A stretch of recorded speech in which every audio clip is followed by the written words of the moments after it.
Karibu mpendwa msikilizaji na mfuatiliaji wa St. Gaspar Media katika kipindi cha maisha ya watakatifu. Ikiwa leo ni tarehe 11 ya mwezi wa 5, tunasikiliza na kutafakari juu ya maisha ya Mtakatifu Francisco wa Girolamo, padre. Francisco alizaliwa mnamo mwaka 1642 akiwa mtoto wa kwanza katika familia ya watoto 11 huko mjini Napoli nchini Italia. Alipewa daraja la upadre, lakini alipokuwa na umri wa miaka 24 alijiunga na shirika la Yesu akawa Myesuiti.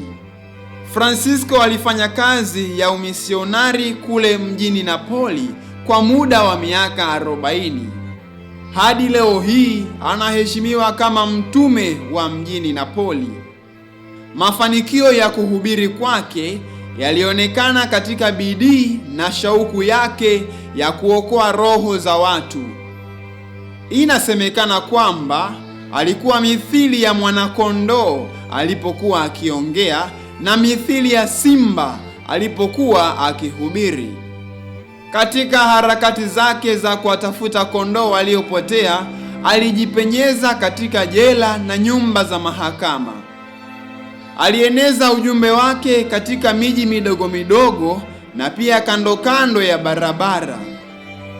Aliwabatiza baadhi ya Waislamu toka Moroko na nchini Uturuki waliokuwa gerezani huko mjini Napoli. Francisco alifanya miujiza mingi ya uponyaji.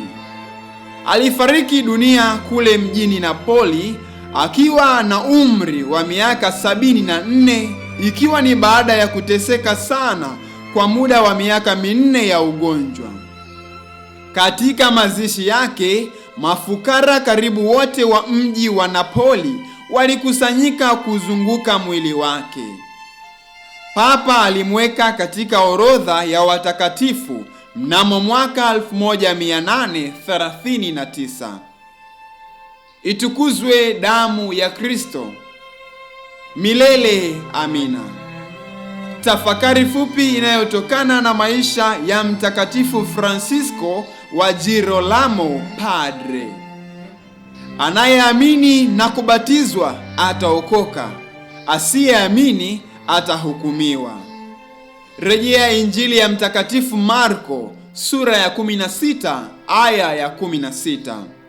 Watakatifu wengine tarehe 11 mwezi wa 5: Watakatifu Hugo, Odo, Odilo na Mayolo.